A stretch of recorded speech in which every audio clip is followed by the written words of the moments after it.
Wage garnishments. I know, wage garnishments, scary, right? But they can happen due to a myriad of different reasons and situations. And our WSFL trusted advisor, attorney Chad Van Horn of the Van Horn Law Group, is here to tell us what you should do and what you can do if your wages are garnished. Chad, good to see you. Welcome back to the show.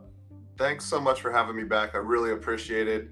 Wage garnishments, everybody hates to hear that because you work really hard for your money, and to have 25% of your income off the top. So that means the first 10 hours you're working every week of your 40-hour work week, you're working for a creditor, is not a good feeling. It's not a good feeling. Yeah, and I know how hard you work, but you work a lot more than 40 hours. So there you're going to get more of a percentage. But with a wage garnishment, the first thing that you got to do is you got to try to avoid it at all costs, because once you get that wage garnishment notice, you have very few options on how to stop the wage garnishment. So first off, avoid judgment. So if you get lawsuits against you, take care of them early and try to negotiate those out. There's also administrative wage garnishments that the government can do, and that's generally speaking student loans and some taxes. So you want to make sure that you get it early if you can.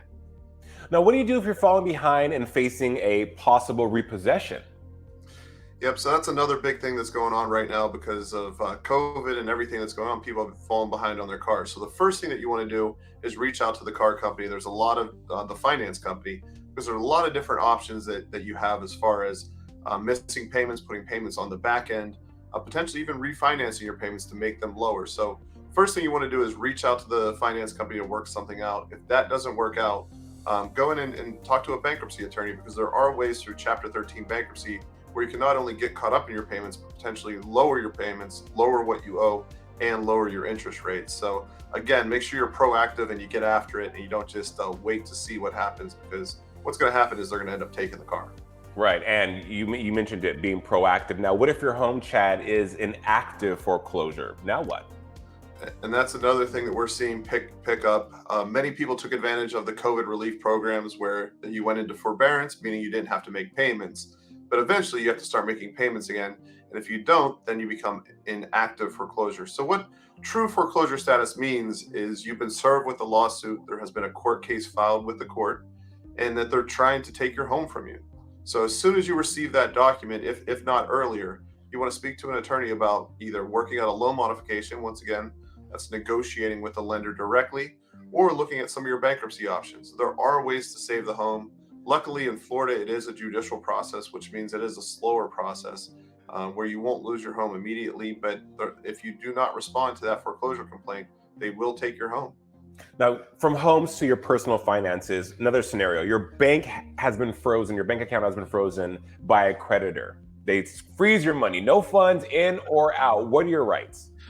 Well, I'm getting tons of calls on that right now. So a bank account garnishment is one of the scariest things that can happen to you for a couple reasons. One, obviously you don't have access to the money, but two, there's already checks that might be out there, your rent, your FPL and whatnot, that aren't being paid. So it has a cascading effect where it not only freaks you out because you don't have access to your money, but it upsets other people in your life, including your landlord, FPL and whatnot. So as soon as that happens, once again, you really got to talk to a professional. You got to come in and see somebody like me that does free consultations. There are ways to get it released if you're head of household or have other exemptions, like your income is Social Security or other exempt income. There are ways to get that bank account exempt and clear it out. Another way, through bankruptcy, we can unfreeze that bank account within a couple days. So there are options. It is a scary thing. Once again, the worst thing that you can do is just put your head down and give up, because if you give up, they're just going to take all the money out of the account, and then you're going to have issues not just with that creditor, but you're going to have issues with the car company that didn't get paid, your landlord, or whoever else didn't get paid. And what we're trying to do is get people back on the up and up financially. Where can they go to get in touch with Van Horn Law Group and to reap the benefit of the incredible services you guys offer?